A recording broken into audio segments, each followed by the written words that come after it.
ઘણા દિવસો સુધી પનામાના જંગલોમાં ફરતો રહ્યો. રસ્તામાં અડધા ખવાયેલા શબ જોયા, હોડી અને ઘોડા પરે મુસાફરી કરી, પૈસા પાણીની જેમ વહાવ્યા. 4 મહિના સુધી ડંકી રૂટ પર ભટકવા છતાં એ વ્યક્તિ અમેરિકામાં રહી જ ના શક્યો. આ રસ્તાઓ એટલા ડરામણા અને મુશ્કેલીઓથી ભરેલા હતા કે એને દરરોજ ભયંકર સપના આવે છે.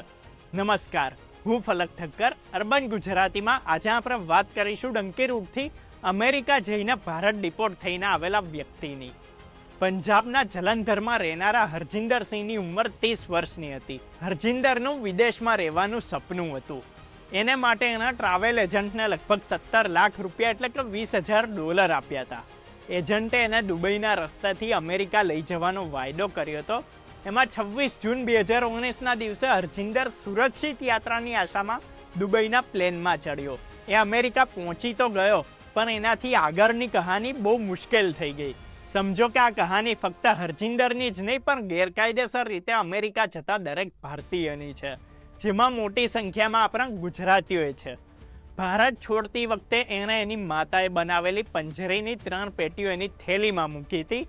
હરજિંદરને એની મુસાફરી દરમિયાન ખબર પડી કે એજન્ટ એને સુરક્ષિત રસ્તાથી નહીં પણ ડંકી રૂટથી લઈ જઈ રહ્યો છે ને એના માટે પણ એની પાસેથી અલગથી 1.7 લાખ રૂપિયા એટલે કે $2,000 માંગવામાં આવ્યા. ફોરેન જવા માટે જે ગેરકાયદેસર રૂટનો ઉપયોગ કરવામાં આવે છે એને ડંકી રૂટ કહેવામાં આવે છે.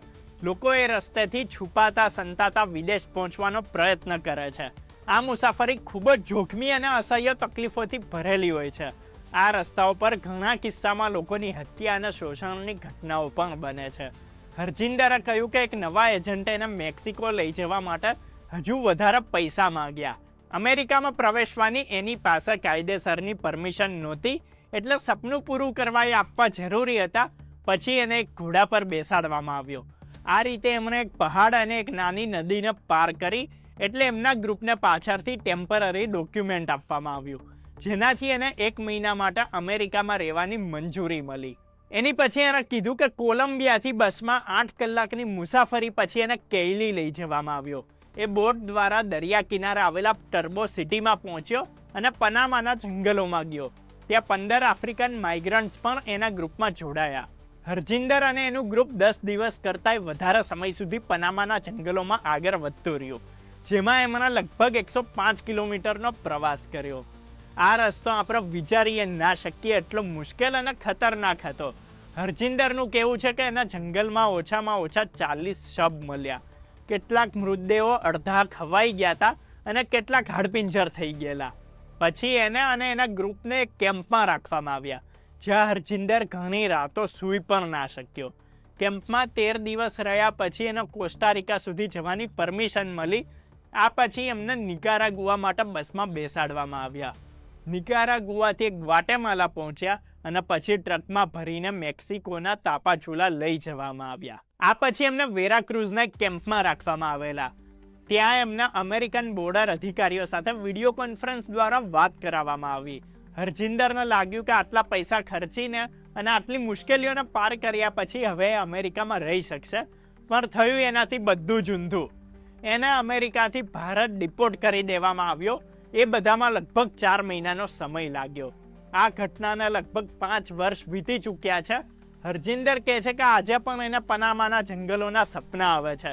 એને અંધારું દેખાય છે, કીચડ દેખાય છે, અડધા ખવાયેલા શબ દેખાય છે, અને અંતે જ્યારે એ સપનામાં કેટલાક સૈનિકોને જોવે છે ત્યારે ડરી જાય છે, પણ સાથે જ રાહતે મળે છે અને પછી પસીનાથી લથપથ થઈને એની ઊંઘ ઉડી જાય છે. આ મુશ્કેલ પ્રવાસ દરમિયાન ભારત છોડતી વખતે એના પોતાની થેલીમાં રાખેલી એ 3 પેટીમાં ભરેલી પંજરીથી એની ભૂખ સંતોષાઈ હતી. ભારત ડિપોર્ટ થયા પછી ડરના માર્યો કેટલાય મહિના સુધી પોતાને જ એના રૂમમાં બંધ રાખેલો. એને કીધું કે સમય વીતવાની સાથે એનો આત્મવિશ્વાસ થોડો વધ્યો છે. એ 14 એકર જમીનમાં લસણ, ઘઉં અને અનાજ ઉગાડે છે. એમાં 10 એકર જમીન પટ્ટા પર લીધી છે. હરજિંદર કહે છે કે એ વર્ષે લગભગ 9 લાખ રૂપિયા કમાય છે, છતાં એ હજુ પણ દેવામાં ડૂબેલો છે. આ કહાની ફક્ત એક હરજિંદરની જ નથી, અમેરિકાથી ડિપોર્ટ એટલે કે દેશ નિકાલ કરવામાં આવી રહેલા દરેક ઇન્ડિયનની છે. આટલી તકલીફો સહન કરીને પૈસા ખર્ચીને અમેરિકા ગયા પછી એમને દેશમાં પાછા મોકલવામાં આવી રહ્યા છે. હકીકતમાં તો અમેરિકાથી ઇન્ડિયન્સને ડિપોર્ટ કરવા જેટલા શરમજનક નથી ને એટલું એ લોકોએ આટલી મુશ્કેલીઓ વેઠીને લાખો રૂપિયા ખર્ચીને ભારતથી અમેરિકા જવાની મજબૂરી કેમ ઊભી થઈ? આપણા દેશની સરકારોની એટલી તો કેટલી નિષ્ફળતા છે એ વધારે શરમજનક છે.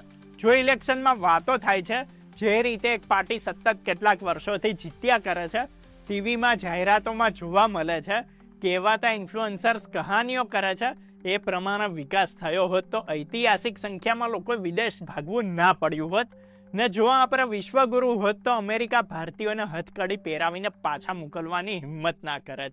વિડીયો પસંદ આવ્યો હોય તો લાઈક અને શેર કરજો. અમારી ચેનલને સબસ્ક્રાઈબ કરજો. આવા જ વિડીયો જોતા રહો અર્બન ગુજરાતી.